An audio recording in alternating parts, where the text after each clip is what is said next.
Owais engineer साहब, doctor असमत आलम, election के इंचार्ज जनाब अरविंद सिंह साहब, बाब नारायण पासवान साहब, सुंदर सिंह साहब, जो हमारे भाई राणा रणजीत सिंह साहब के ससुर हैं, और तमाम मजलिस के जिम्मेदार हैं।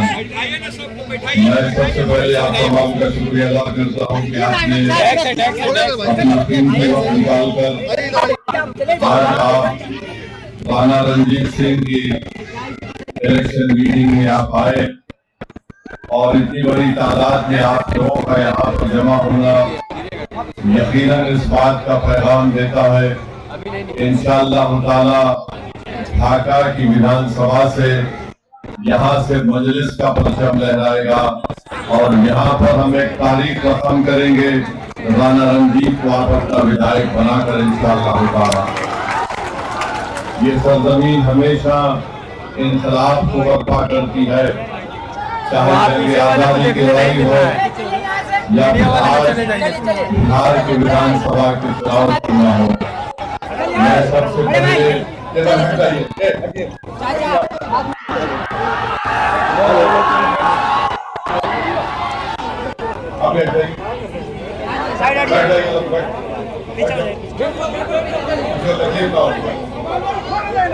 आपको आराम से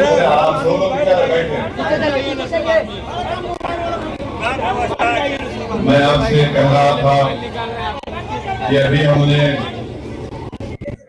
मौजूदा विधायक के गांव में वजीर हक साहब को उनकी बेंचिंग की गई और राणा रणजीत सिंह साहब ने हम तमाम के सामने खड़े होकर ये कहा कि हमारे पार्टी वजीर हक साहब की कत्ल के ताल्लुक से इंसाफ चाहती है और हम पूछना चाहते हैं मौजूदा विधायक से कि जिन मुलजिमीन को गिरफ्तार किया गया वो तमाम के तमाम आपके करीबी साथी हैं, इसलिए उनकी भी जिम्मेदारी आयद होती है कि वो वजीर हक साहब को जो मारा गया उन लोगों को अपनी पार्टी से निष्कासित करें, निकाले ताकि इंसाफ का एक पैगाम जा सके। दूसरी अहम बात यह है कि ढाका में आप हमने अभी सुना कि हमारे उम्मीदवार राणा रणजीत सिंह साहब का मैंने इनाम का ऐलान अप्रैल के महीने में किया था। आज हम अक्टूबर के आखिर में आ चुके हैं, तो मुझे उम्मीद है कि हमने आप पर एतमाद करके जो राणा रंजीत के नाम का ऐलान किया, आप लोग जरूर अपना एक वोट 6 तारीख को 11 तारीख के दिन आप राणा रंजीत के हक में पतंग छाप पर बटन दबाकर अपने इत्तेहाद का सबूत देंगे। ढाका विधानसभा में जो नेपाल से बॉर्डर लगा हुआ है, अगर आप राणा रंजीत को कामयाब करेंगे, मैं आपसे वादा कर रहा हूं कि यहाँ पर जो डीजल की और फर्टिलाइजर की जो स्मगलिंग होती है, इंशाअल्लाह ताला वो स्मगलिंग रोकी जाएगी जो बीजेपी के विधायक ने नहीं रोक पाया। आप अगर 11 तारीख को पतंग छाप के निशान पर बटन दबाकर राणा रंजीत को कामयाब करेंगे, तो मैं आपसे वादा कर रहा हूं कि ढाका में जो यहाँ पर बस स्टैंड नहीं है, बस स्टैंड को बनाया जाएगा। अगर आप 11 तारीख को राणा रणजीत को पतंग छाप के निशान पर बटन दबाकर वोट देंगे और कामयाब करेंगे, तो आप ये बात मेरा पैगाम लेकर जाइए कि बीजेपी के विधायक के दौर में और एनडीए की हुकूमत के दौर में, नीतीश कुमार के दौर में, मोदी के दौर में जो यहाँ पर भ्रष्टाचार और रिश्वत को आम कर दिया गया है, अगर आप गवर्नमेंट के दफ्तर में जाते हैं, ऑफिस में जाते हैं, तो आवास योजना के लिए इतनी रिश्वत, पेंशन के लिए इतनी रिश्वत, म्यूटेशन के इतनी रिश्वत, राणा रणजीत कामयाब होगा तो इंशाअल्लाह ताला ये रिश्वत के तमाम अड्डे बंद होंगे और गरीब जनता को उसका फायदा मिलेगा। आप राणा रणजीत को ढाका से कामयाब करिए। जो डिग्री कॉलेज नहीं है, खास तौर से हमारी बेटियों की तालीम को जारी रखने के लिए राणा रणजीत को डिग्री कॉलेज बनाएगा। बिहार की ट्रांसपोर्ट की बसेस नहीं है, और उसी वजह से हमको और आपको छोटे छोटे सफर को तय करने के लिए प्राइवेट गाड़ियों में 40 से 50 रुपए देना पड़ता है। अगर विधायक होगा राणा रंजीत तो इंशाअल्लाह ताला गवर्नमेंट की बसें ढाका की रोड पर चलेंगी। जो ढाका और लोहका में जो रोड का काम पीएमजीएसवाई में रुका हुआ है वो इंशाअल्लाह दोबारा से शुरू होगा। जो ढाका और सुगौली की उस रोड पर हमेशा पानी जमा हो जाता, जिसमें मार्केट में जाने से आपको तकलीफ होती है, इंशाअल्लाह वो काम पूरा किया जाएगा। बहरवा में, हरपुर में, नाग में, दैनहा में और परसौनी में जो रोड नहीं है, ये बीजेपी के विधायक की नाकामी का एक खुला सबूत है। जो रोड नहीं बना सका और आज आकर रोड का मुतालबा ढाका की जनता से कर रहा है। कामयाब करिए, यहाँ का नौजवान पलायन करता है। मैंने खुद अपनी आंखों से देखा कि बम्बई में जो लोग बनाते हैं, ऐसे 25,000 ढाका के नौजवान अपनी माँ और बहन और अपनी बीवियों को, अपने नौजवान बच्चे और औलाद को छोड़कर अपना पेट काटने के लिए, अपने घर में चिराग जलाने के लिए वो बच्चे वो मुंबई में जाकर बैंक बनाते हैं। यहाँ पर इंडस्ट्री खोली जा सकती है, शर्त यह है कि आपके विधायक में इखलास हो, जो हुकूमत से लड़कर यहाँ पर इंडस्ट्री बनाए। ये काम इंशाअल्लाह ताला राणा रंजीत करेगा। ढाका का नौजवान पंजाब की खेतों में काम कर रहा है, दिल्ली में बिल्डिंगें बनती है, तो बहैसियत एक लेबर का काम ढाका का नौजवान करता है। कौन सा डबल इंजन सरकार का काम यहाँ पर हुआ बताइए।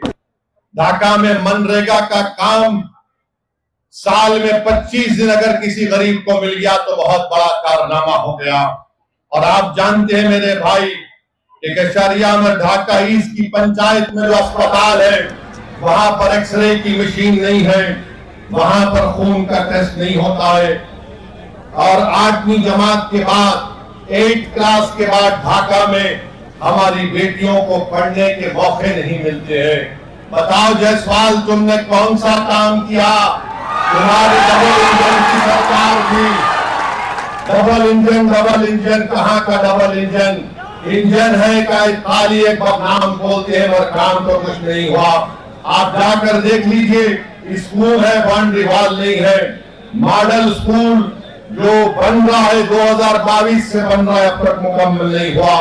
ढाका का सब डिविजनल अस्पताल, ना या डॉक्टर है, ना एक्सरे की कोई मशीन है। मेरे अजीज दोस्तों और बुजुर्गों, 35 से 40 किलोमीटर, क्या ये बात सच नहीं है कि अगर कोई बीमार पड़ जाता है तो मोतिहारी के सदर अस्पताल को ले जाने के लिए 35 से 40 किलोमीटर का सफर ढाका के गरीब को करना पड़ता है। ये डबल इंजन है। ये कहाँ का डबल इंजन? ये इंजन चलता नहीं, सिर्फ दिखाने के लिए है बीजेपी का और नीतीश कुमार का। और आप जानते हैं कि सैलाब आता है, जो नदी है बागमती और लाल बतिया, इसका खास असर नैनहा में और बसगढ़ी में पड़ता है। इस नौजवान को कामयाब करो। मैं इन गांव के रहने वालों से अपील कर रहा हूं कि आप अगर राणा रंजीत को कामयाब करेंगे तो इंशाअल्लाह ताला ये मसाइल हल होंगे। ढाका शहर में आप देखते हैं कि पानी भर जाता है, और आप ये भी जानते हैं कि यहाँ पर धान, मकाई और गेहूं की कीमत नहीं मिलती है। ये कैसा देश का प्रधानमंत्री है? ये कैसा बिहार का मुख्यमंत्री है जो बिहार की जनता को झूठ पे झूठ बोला जा रहा है? किसान को उसकी कीमत नहीं मिलती, न मकाई की कीमत मिलती, न गेहूं की मिलती, न धान की मिलती है। आपको जरूरत है तो एक काम करने वाले विधायक की जरूरत है। सिंचाई का कोई इंतजाम नहीं है। डीजल ट्यूबवेल की वजह इस्तेमाल करने की वजह से किसान को बड़ी तकलीफ हो जाती है, उसके मुनाफे में कमी आ जाती है। क्या इस विधायक ने यहाँ पर किसानों के लिए कोई कोल्ड स्टोरेज का इंतजाम किया? जोर से बोलिए, इंतजाम किया? अल्लाह करे कि उसकी कान में आपकी नहीं की आवाज सुनाई दे दे। आप बताइए, बीजेपी और जेडीयू बार बार कहते हैं कि हमने ऐसा कर दिया। अरे ये तमाम यहाँ पर ढाका विधानसभा में कुछ काम नहीं हुआ, बल्कि आप देखते हैं कि मंसूबाबंद तरीके से ढाका विधानसभा को कमजोर कर दिया गया। तो हम उम्मीद करते हैं आपसे कि आप 11 तारीख के दिन अपने के कोर्ट का इस्तेमाल करेंगे। दूसरी तरफ एक और पार्टी है इंडिया अलायंस, अपने आप को गठबंधन कहती है। अब गठबंधन की हकीकत ये है कि जो हमारे वीआईपी पार्टी के लोग हैं, अभी इलेक्शन शुरू नहीं हुआ तो उनके जिम्मेदार ने कह दिया कि बिहार में हमारा मल्ला समाज की आबादी 3% है और हमारा उप मुख्यमंत्री होगा। मैं आपसे पूछना चाहता हूं, अगर मल्ला समाज जो 3% की आबादी है और वो तेजस्वी के बाजू बैठकर कहता है कि हम उप मुख्यमंत्री होंगे, मैं ढाका की आवाम को और बिहार की जनता को और खास तौर से वो 17% अल्पसंख्यक समाज को एक पैगाम दे रहा हूं। 3% है और उनकी ताकत को देखो आप, उनके सियासी शऊर से सबक हासिल करो आप, और उनकी बहादुरी को देखो कि 3% और कह रहे हैं कि अगर हमारी सरकार बनेगी तो मुख्यमंत्री हमारा होगा। बताओ आप 17% है, अगर मल्ला का बेटा उप मुख्यमंत्री बन सकता तो क्या आदम का बेटा मुख्यमंत्री नहीं बन सकता? हमको जवाब दो। अगर मल्ला का बेटा उप मुख्यमंत्री बन सकता तो क्या मोहम्मद का बेटा नहीं बन सकता मुख्यमंत्री? मेरे भाई, फैसला आपको करना है। 17% है, 3% है और 14% है। 14% है तेजस्वी और आप देते हैं टिकट उनको कितना? 14 है तो 36% टिकट दिया। जो 17% है उनको क्या दिया? उनको लॉलीपॉप दिया और बोला के बेटा चूसते रहना। तुम 14% और 36% तुम, और हमको बोल रहे दरी बिछाओ, दरी बिछाओ, दरी बिछाओ। हमारी बात क्या है कि हम हिस्सा चाहते हैं, बराबरी चाहते हैं। हम किसी के जर खरीद गुलाम नहीं है। तुमने आज जंजीरें तोड़ दी है। अगर यह हकीकी तौर पर आपको जंजीरें तोड़ना है तो अपने दिमाग से इस बात को हमेशा के लिए निकाल दो कि हम किसी के गुलाम नहीं, हम बराबरी चाहते हैं। अगर आप अपने दिमाग से इस बात को निकाल देंगे हमेशा के लिए तो याद रखिए आप और हमसे इंसाफ होगा। बिहार तरक्की की राह पर जाएगा। अरे जो लोग बार बार एमवाई बोलते हैं, अरे बताओ कौन है? 15 साल लालू परिवार के लोग मुख्यमंत्री रहे, 20 साल से नीतीश कुमार मुख्यमंत्री है, 2 मर्तबा तेजस्वी उप मुख्यमंत्री बन गए। अरे हम पूछना चाहते हैं कि आखिर हमारा रोल क्या है? मजलिस आपको कह रही है कि राणा रंजीत हमारा बेटा, हमारा भाई है। आप राणा रंजीत को वोट भी डालेंगे और वोट भी हासिल करेंगे। याद रखिए, डरना नहीं है बीजेपी से। जमहूरियत है, ये चंपारण की सरजमीन है। जुल्म करने वाले अंग्रेजों को हमारे बुजुर्गों ने मार मार कर भगा दिया था अंग्रेजों को। अब आपको सिर्फ 11 तारीख को वोट डालना है राणा रंजीत को। क्या आप वोट डालेंगे राणा रंजीत को? क्या आप इन तमाम की बत्ती गुल करेंगे? तो बत्ती गुल करने का तरीका यह है कि पतंग छाप पर बटन दबाइए, बटन दबाइए। और ये लोग जो हम पर उंगलियां उठाते हैं, हमको गाली देते हैं और बोलते हैं ओवैसी भड़काऊ भाषण देता है, ओवैसी वोट काटने के लिए आया। तो सुनो, 17% अल्पसंख्यक समाज बिहार के तुम्हारी तबाही और बर्बादी की दास्तान को तुम्हारे सामने बयान कर रहा हूं। क्या तुम जानते हो कि मुसलमान महिला 90% मुसलमान महिला अपने घर में मजबूर हो जाती है अपने बच्चे औलाद को जन्म देने के लिए। कहां गया तुम्हारा विकास? ये मैं नहीं कह रहा हूं, बिहार सरकार का डेटा कह रहा है। बिहार सरकार का डेटा कह रहा है 28% लोग बिहार के पलायन करके चले जाते हैं, जिसकी वजह से बिहार के 30 से 50% घर अपने बेटे से, अपने बाप से, अपनी औलाद से, शौहर से महरूम हो जाते हैं। यह विकास है? यह तुम्हारा डबल इंजन की सरकार है? 28% लोग बिहार के अपना पेट पालने के लिए, अपनी औलाद को पढ़ाने के लिए, अपनी बहनों की शादी कराने के लिए घर बार छोड़ के चले जाते, और देश के प्रधानमंत्री आकर कितना बकते हैं, कितना बोले जाते हैं। मेरे अजीज दोस्तों और बुजुर्गों, मैं आपको बताना चाह रहा हूं कि बिहार में नीतीश कुमार की 20 साल की सरकार और 15 साल की राजद की लालू परिवार की सरकार, वो पहला जंगल राज था, ये दूसरा जंगल राज चल रहा है। इन दोनों जंगल राज से बिहार को छुटकारा दिलाना, क्या आप इस जंगल राज को खत्म करेंगे? अगर आप जंगल राज को खत्म करने का इरादा कर लिए तो यकीन जानिए बिहार अपनी तरक्की की ऊंचाइयों तक पहुंच जाएगा। और ये जो हमारे तेजस्वी के साथ जो लोग हैं, बार बार हमको निशाना बनाते हैं, अरे मेरे भाई, जब 3% उप मुख्यमंत्री बन रहा है तो तुम क्या कर रहे हो वहां पर बैठकर? तुम सिवाय खव्वाली के कुछ नहीं कर सकते वहां पर तेजस्वी के दरबार में। बताओ क्या हासिल करोगे तुम? क्या हासिल करोगे? कितनों को टिकट मिलता है? 17% है। कितनों को टिकट दिए? बोलो राजद वालों। और जो 14% है उनको 36% टिकट दिया जाता है। ये सामाजिक न्याय है? ये एमवाई का कॉम्बिनेशन है? ये सबको साथ लेकर चलने की बात होती है? याद रखो मेरे अजीज दोस्तों और बुजुर्गों, मेरी इज्जतदार मां और बहनों, नौजवानों, ये लड़ाई तुम्हारी है। कल का मुस्तकबिल तुम्हारा होगा।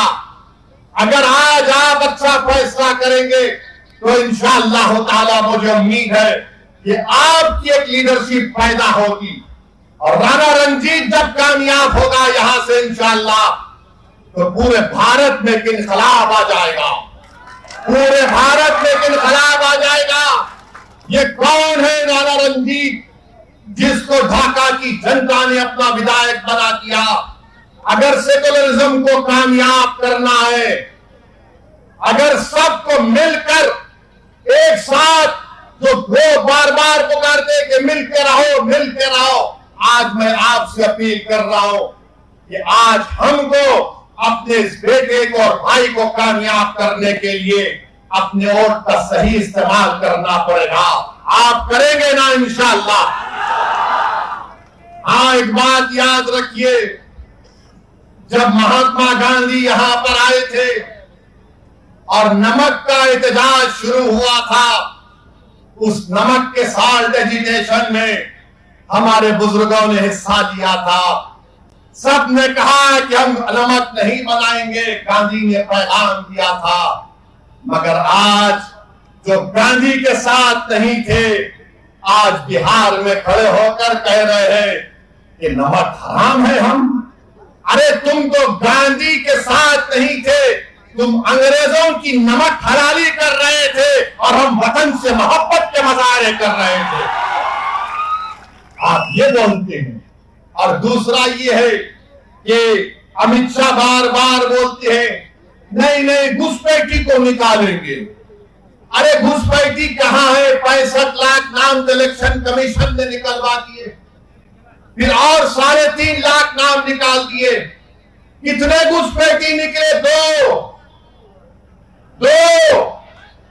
अमित शाह, मोदी, हम आपको कह रहे हैं घुसपैठी दिल्ली में बैठी है। घुसपैठी दिल्ली में बैठी है।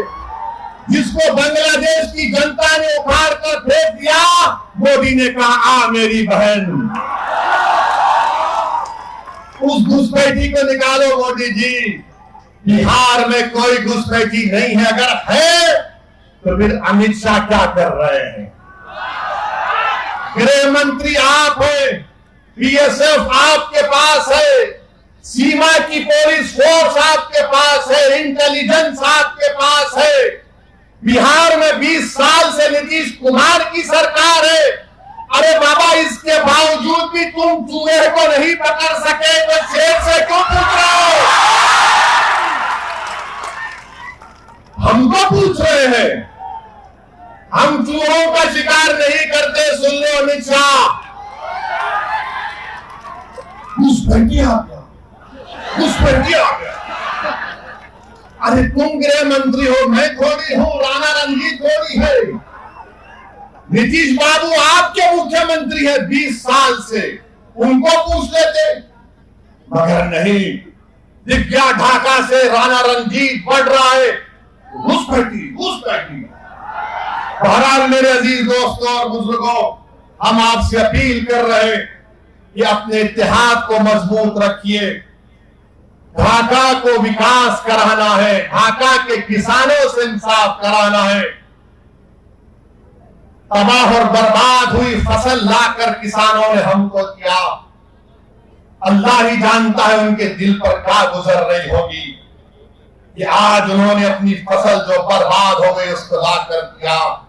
जो 20 साल से सरकार किसानों से इंसाफ नहीं कर सकी, उनके आंसू को पोंछ नहीं सकी, उनकी आमदनी में इजाफा नहीं कर सकी, जो भ्रष्टाचार को आम कर दिया। मोदी कहते ना खाऊंगा ना खाने दूंगा, मगर बिहार में जितना लूटना है लूट लो। आप बताइए, इन तमाम चीजों को खत्म करने के लिए आपको जरूरत है, ढाका की जनता को जरूरत है। 1 साल नौजवान को कामयाब करिए, और ऐसा आदमी जब कामयाब होगा तो दुनिया मजबूर हो जाएगी कहने के लिए यही हकीकी मानों में ये सेकुलरिज्म की और भाईचारगी की कामयाबी है। तो हम आपसे अपील कर रहे हैं कि 11 तारीख के दिन जब आप वोट डालने जाएंगे, आप किस पर बटन दबाएंगे? जोर से बोलिए, जोर से बोलिए। इंशाअल्लाह ताला।